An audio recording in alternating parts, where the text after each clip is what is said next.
grants and contributions given out by the Trudeau government since 2018, and it amounts to $9.27 million handed out to companies whose main goal is to put cricket protein into your diet or your pet's diet. Doesn't really matter. They're just happy to make sure somebody's eating crickets.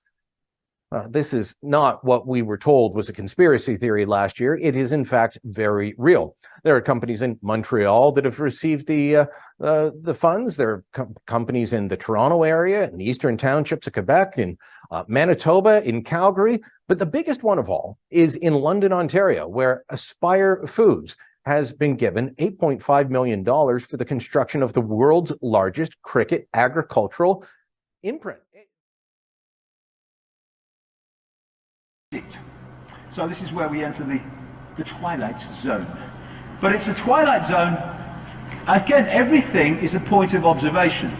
A twilight zone to a mainstream journalist will be perfectly bloody logical to someone who's done 50 years or so, or 25 years, or how many years it is of research into something. This is an important point about perception.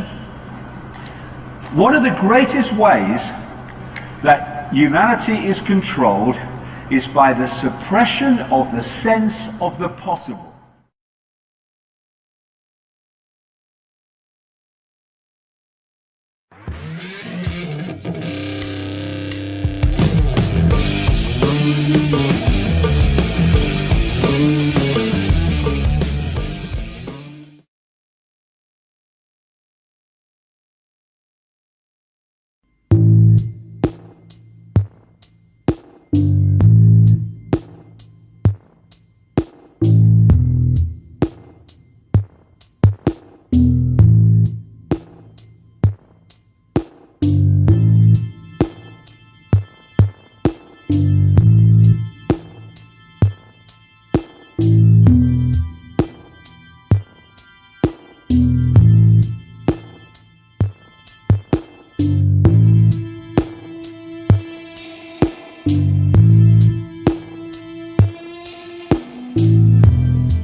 Let them eat crickets, the Trudeau government said.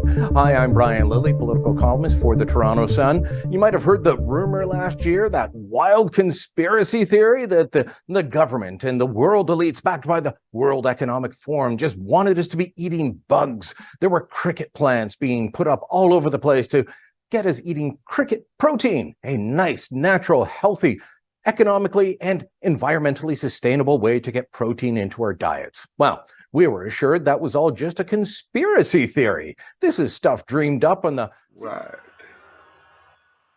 All right, welcome to the show. You are watching Axiom series, The Underlying Truth, on the Wild Bill YouTube Network, WBYTN. And on this show, we are talking about crickets. Crickets as human food. And I decided to do a video about this because I just saw a video on YouTube from the channel Lily Unleashed that's been talking about this. And quite honestly, I still can't believe the Canadian government is financing a factory, a cricket factory in London, Ontario, to produce crickets to be introduced for human consumption. And those of you that believe it's just a conspiracy theory, whatever it is, well, announcements have been made, agreements have been done, and taxpayer money has been issued for this project. And quite honestly, I am quite disgusted by this because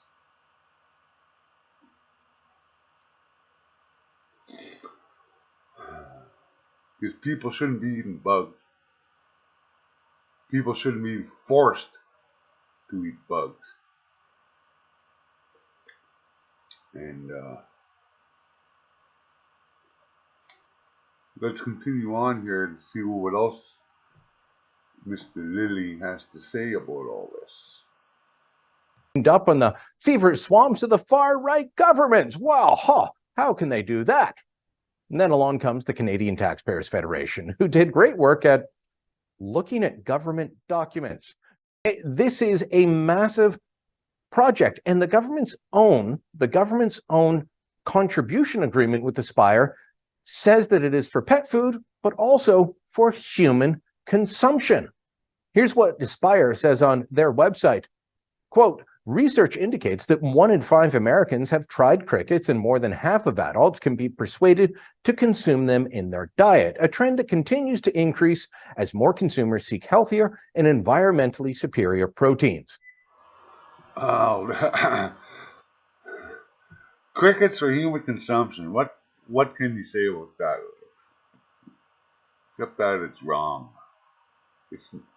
I know some people, I don't know of people, but I know that there are people that do eat crickets, and they've been eating insects for a lot of years, chocolate-covered bees and chocolate-covered crickets and stuff like that. But I tell you, if somebody brought you a plate of dessert items like those cupcakes there, and there was a cricket right on top of it, I know I wouldn't eat it, and I don't know too many people that would. They'd be looking at the preparer, the one that prepares it, and look at them and think, "Fuck's wrong with you?" Because I don't believe crickets belong in human food. Yes, I am a meat eater. I'm a vegetable eater. But there are certain things in this world that are made for human consumption. Crickets and bugs are not one of them. So I had to go and find out a little bit more about this. And I found this article on TVO Today, and it's dated August 6, 2020, written by Diane Peters. So let's go through this article and see what she says. Getting past the ick factor, Ontario acquires a taste for crickets. By the end of 2021, a new facility in London is set to start producing 9,000 tons of the insects a year. Another sign that the province is increasingly crazy for crickets. Crazy maybe, but not crazy for crickets. Let's go on here. It says, around the world, roughly 2 billion people eat insects as part of their regular diet, noshing on about 1,900 different bug species. Here, where we don't have a strong tradition of eating beetles, caterpillars, bees, or crickets, some of the most dietary insects, according to the Food and Agricultural Organization of the United States, we eat bugs too, but by accident. We ingest them via invisible fragments in our coffee, wheat, pasta, chocolate, and other foods and drinks. And that may be, but you don't see it, you don't know it. And that's good enough for me anyway, because I wouldn't knowingly ingest a cricket. But that's changing. People in Canada are starting to dine on bugs, on starting to dying on bugs on purpose, with crickets leading the way. The issue used to be the ick factor, says Jared Golden, co-founder and vice president of innovation research for Entomo Farms, which raises crickets in Norwood near Peterborough. Quote, there's been a lot of growth and we've seen a definite normalization and validation, unquote. Normalization. I don't see any normalization going on about this, or validation going on about this.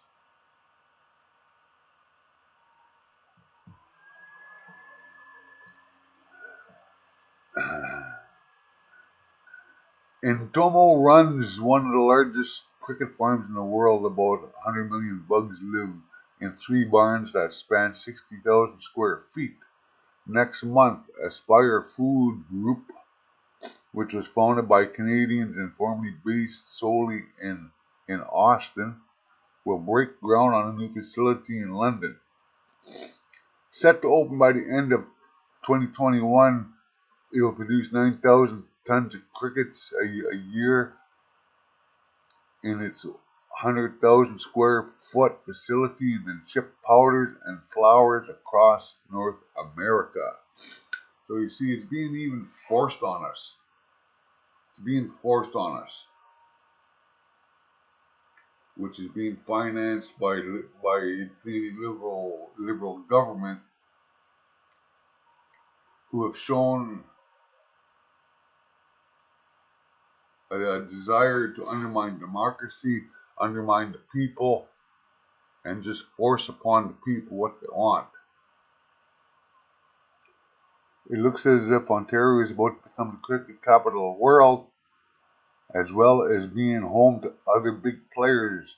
The province also boasts a number of smaller operations, including 1,300 square foot Yes Crickets in Owen Sound, which houses 1 million bugs, a 3,200 square foot Third Millennium Farming in Mississauga, which also designs cricket farms and offers training.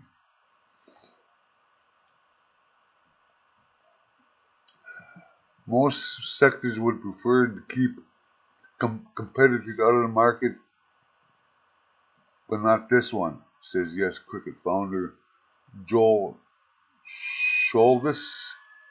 Quote, it's still a small enough market that everyone's success helps everyone else at the moment, unquote. But there are hopes that the market will continue to grow as consumers become more aware of what a cricket-rich diet has to offer. The insects pack a nutritional punch. They contain twice as much protein as beef by weight, plus have iron, calcium, amino acids, and vitamin B12. Quote, it is an attractive protein for many vegetarians. Unquote. An attractive protein for many vegetarians. I don't think so, because it's meat. All you vegetarians understand you're going to be eating meat. So the joke is on you, not on me.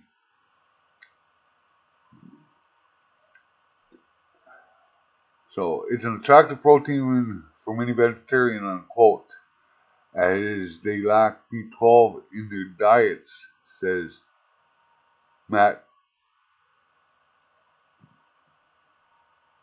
Muzadi, who's doing his PhD in biology at Carleton University, and focuses on how to maximize the health and growth rates of farm crickets. Wow. Impressive. Then there's the mode of production. Quote unquote, millennial customers are gravitating towards things like locally sourced, GMO free, and environmentally conscious unquote, says Mohammed Ashur, co-founder and CEO of Aspire. Quote, crickets are sustainable superfoods, unquote, says Muzadi. Indeed, there are nutrition-rich bugs can be farmed in a much greener way than most protein sources.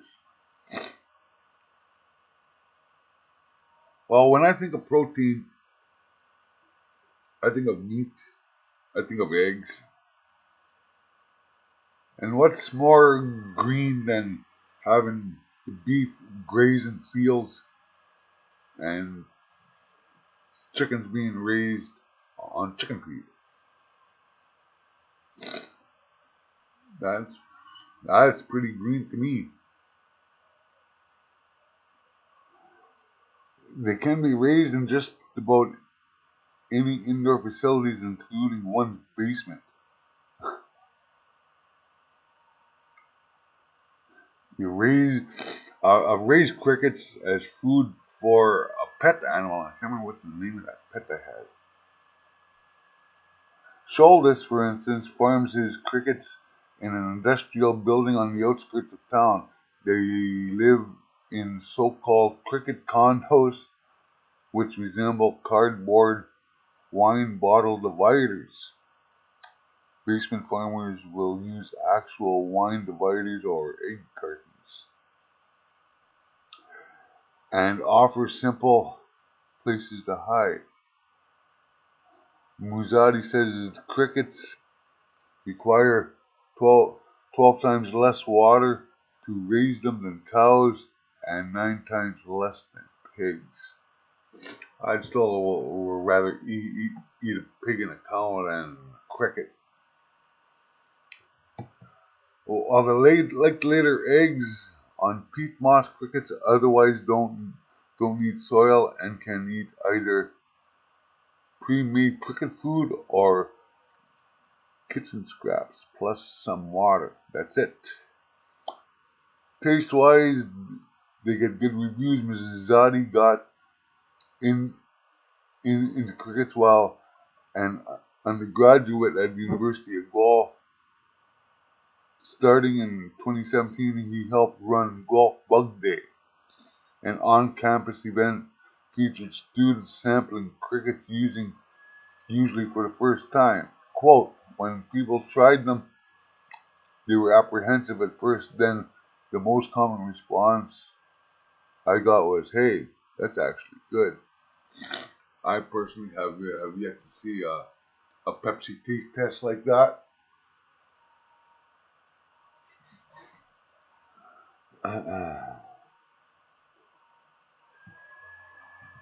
Sholdis sells his dry roasted and flavored crickets. They come in dill pickle, salt and vinegar, barbecue, and other chip-like flavors at farmers markets and local stores and restaurants. One place has a cricket taco, and you go ahead, eat the crickets if you want, man. Like really, that doesn't sound appetizing to me. And Tomo is best known for supplying Loblaws and President's Choice label with cricket powder. You could add it to smoothies, baking, and sauces. And Golden says it's been one of Loblaw's most successful launches in recent years. The company both makes finished products and wholesales to companies around the world that use the powder for edible items such as snack bars. Ashore adds that cricket powder and flour could also be used as agricultural feed and in pet food. Even if you are a vegan pet parent, your dog can't eat a vegan diet, but you might feed them food with insects as a protein source, unquote. Wow. There were the WEF and and all the people associated with them are really going full force with this, man. I find this insane. As consumers gradually come around to the idea of eating a crunchy cricket as a snack or seeing it on an ingredients list, the industry is trying to figure out how to raise insects better. Quote, they seem to have two gears. They're either just doing great or they're just dead, says Scholes, who's been farming crickets since 2018. But he adds, since it takes crickets just 8 weeks to reach full maturity and they flourish year-round, inside growers can recover quickly and if there's a problem. Quote, farming crickets is not hard, but farming crickets at a scale and efficiency and cost optimized way, that's the challenge, unquote, says Ashore.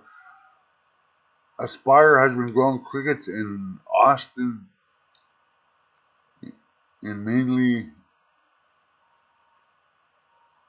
a research and development capacity since 2014, and the Texas outpost will continue to research how to grow crickets better while the company builds out a larger production facility in Ontario.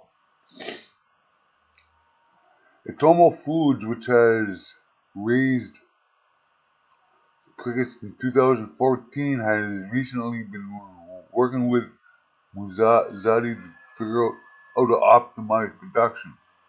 Quote, there is no playbook, Golden says. We're literally inventing the playbook as we go along, unquote. But he notes the industry's prospects are looking good. Quote, our tagline is the future of food, but we might need to change it. The future is now. Food. This is actually happening. There's a company out of Montreal called NAC. They already make cricket protein energy bars. I'm told by someone I know and trust that, hey, they're good. They're really tasty and they're filling. All right, have at it if you want it. As long as we all know, you can eat whatever you want. But don't tell me again that this isn't happening. But NAC also got a $48,000 contribution from the federal government to try and come up with new ways. Their agreement says this: the next project is the development of a range of products cooked with cricket powder, such as steaks, sausages, and falafels. Steak cricket. Can't you just taste it? I can't. I don't think I've ever eaten a cricket. Hopefully not. Maybe swallowed one as a kid while riding my bike at high speeds through fields. That would be about it. I hope not. Seems a little crunchy to me. It's not for my palate, and I'm a pretty adventurous eater. But if people want to eat it, that's fine. Go ahead. But don't tell me it's a conspiracy theory that the government is trying to push crickets as a human food. So, controlling the sense of the possible, because if you're doing things out here and you've got the sense of the possible here, then when people like me say this is what's going on, that goes, you're bloody mad, that's not possible, that can't be going on. And the biggest problem is that, and it's not every one of them, by the way. I was talking to one the other day who was very kind of intelligent, involved in all this, but this in general is my experience after 25 years of the perception of the possible of a mainstream bloody journalist. And that's why people who speak the greater truth, and have done throughout the period of the media, have invariably been ridiculed and dismissed, because that cannot perceive that the possibility that it can be true.